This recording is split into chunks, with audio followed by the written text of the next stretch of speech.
Pemirsa, hanya karena tidak diberi uang, seorang anak di Aceh Utara Aceh tega membunuh ibunya. Padahal ibu pelaku merupakan pengemis jalanan yang menggantungkan hidup dari belas kasihan orang lain.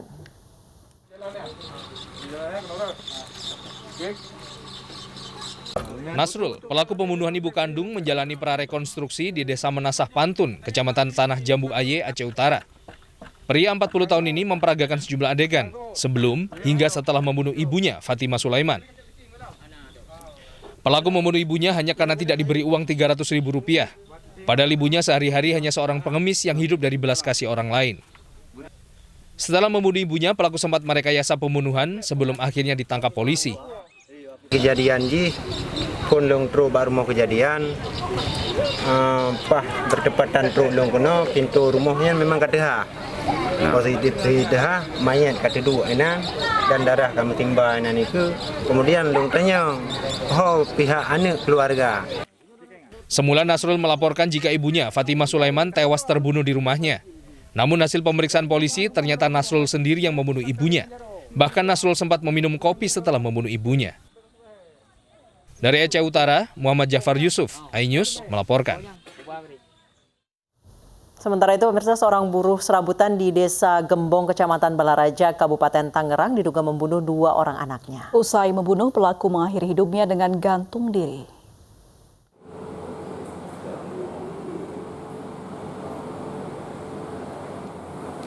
Tim identifikasi Polresta Tangerang langsung mengevakuasi jasad Robi berusia 37 tahun, Niki Chelsian 14 tahun, Gibran Ahmad Ramadan 3 tahun dari dalam rumah.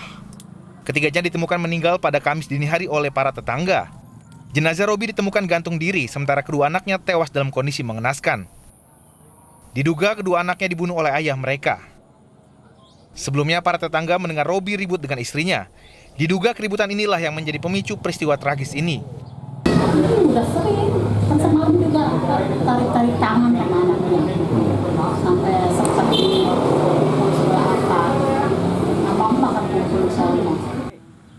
Sebelumnya para tetangga mendengar suara ledakan dari rumah Robi. Polisi masih menyelidiki kasus ini untuk mengungkap latar belakang pembunuhan. Dari Kabupaten Tangerang, Banten, Aimarani, iNews melaporkan. Pemirsa, polisi membantah menjadikan mantan Sekretaris Kementerian BUMN Said Didu tersangka pencemaran nama baik terhadap Menteri Koordinator Kemaritiman dan Investasi Luhut Panjaitan. Sebelumnya santer beredar kabar Said Didu telah ditetapkan sebagai tersangka. Mantan Sekretaris Kementerian BUMN Said Didu dikabarkan telah ditetapkan menjadi tersangka pencemaran nama baik dan penyebaran berita bohong oleh Barreskrim Polri.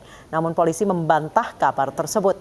Kepala Divisi Humas Mabes Polri Brigjen Pol Argo Yuwono saat dikonfirmasi mengatakan Said Didu belum berstatus tersangka.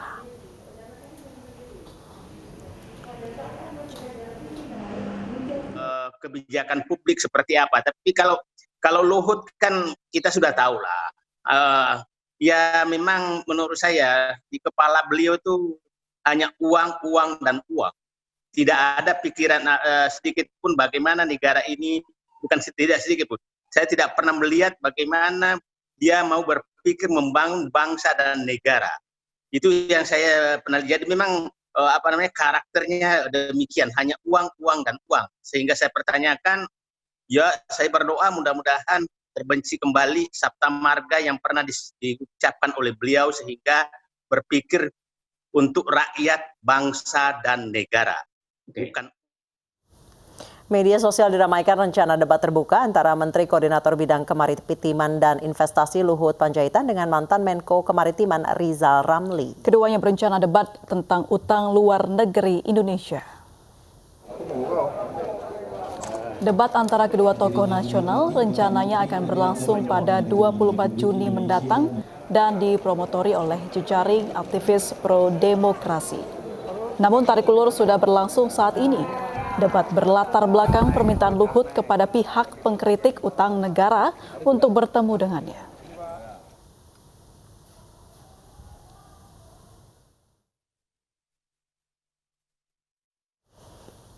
Dan untuk mengetahui perkembangan rencana debat antara Rizal Ramli dan Luhut Binsar Panjaitan, kami sudah terhubung dengan Bendahara Umum Prodep, Don Adam Syah Wahab. Selamat sore Pak Don. Selamat sore Mbak Anissa. Baik, kapan pastinya debat akan dilaksanakan, Pak Don? Kita berencana akan melaksanakan debat pada tanggal 24 Juni 2020. Baik, rencananya tanggal 11 kemudian mundur ya Pak ya? Enggak ada di tanggal 11. Itu adalah agenda yang dilakukan oleh Pak Luhut. Saya nggak tahu agenda itu. Siapa sih Pak yang pertama kali menantang ini, Pak Rizal atau Pak Luhut? Pak Luhut. Kan kita baca di media sosial maupun di media lainnya. Kita kan membaca Pak Luhut menantang siapa yang mau berdebat dengan saya soal utang. Lalu saya sebagai seorang aktivis Prodem dan kebetulan saya juga punya usaha di bidang promosi, terus saya mendatangi Pak Rizal dan mengatakan bersedia nggak kalau berdebat dengan Pak Luhut. Pertama beliau pernah menyatakan kan dia tidak bersedia kan di media sosial, tapi setelah kita datangin beliau bersedia. Apa yang membuat beliau bersedia, Pak? Bersedia pertama dengan syarat jangan hanya dengan Pak Luhut, tapi dengan seluruh tim ekonomi Pak Jokowi, tim ekonomi pemerintahan Pak Jokowi Ma'ruf Amin saat ini.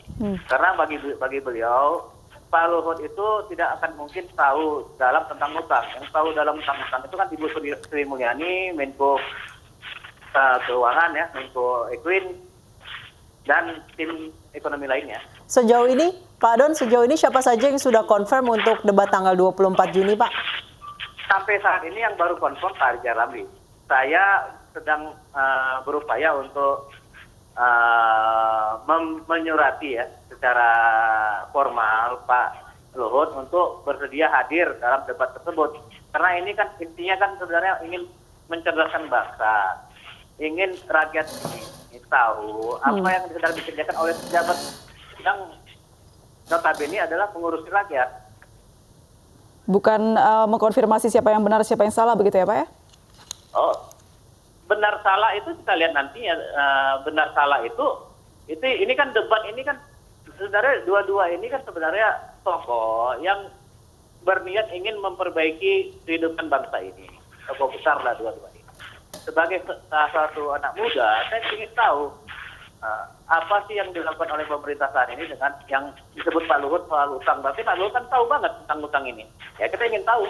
Baik, Pak Don, sejauh ini dari pihak pemerintah sudah follow up-nya sudah sampai mana? Nah, saya tidak tahu apa follow up dari pihak pemerintah. Karena jujur memang saya belum menyuratin Pak Luhut. Mungkin besok atau 1-2 hari ini lah saya akan menyurati resmi Pak Luhut. Baik. Lalu persiapan apa saja Pak yang sudah dilakukan untuk jelang debat ini 24 Juni mendatang? Ya persiapan sebagai promotor ya persiapan saya menunggu konfirmasi kesediaan Pak Luhut berdebat dengan Pak Rizal Ramli. Jadi itu dulu yang saya kejar. Kalau yang lain-lainnya tempat dan lain-lain itu kan teknis Pak. Tapi ya mudah sekali lah kalau kita lakukan teknisnya. Baik, jadi sejauh ini untuk tanggal 24 Juni baru Pak Rizal Ramli saja yang confirm untuk debatnya? Ya, betul. Baik, sejauh ini dari Pak Luhut maupun tim ekonomi dari pemerintah belum ada jawaban sama sekali ya Pak Don ya? Belum ada jawaban sama sekali. Oke. Baik, terima kasih Pak Don Adam Syah Wahab telah bergabung bersama kami di iNews Sore. Terima kasih Mbak Anissa. Baik, pemirsa, 2 penyerang penyidik KPK Novel Baswedan dituntut 1 tahun penjara dalam persidangan yang digelar hari ini. Jaksa menilai keduanya bersalah atas penganiayaan berat kepada Novel Baswedan. Pada persidangan kasus penyerangan penyidik senior KPK Novel Baswedan di Pengadilan Negeri Jakarta Utara siang tadi, Jaksa Fredrik Adar menyatakan kedua terdakwa yaitu Roni Bugis dan Rahmat Kadir Mahulete bersalah karena menganiaya Novel Baswedan hingga luka berat. Tuntutan 1 tahun kepada kedua terdakwa membuat tim kuasa hukum Novel Baswedan kecewa dan menganggap peradilan sebagai sandiwara.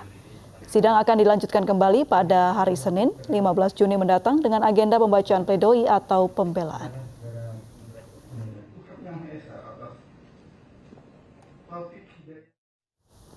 Setelah jeda kita akan memantau langsung situasi terkini di Amerika Serikat di mana protes anti rasial masih terus berlangsung. Baik, tetap bersama kami di iNews Sore pemirsa.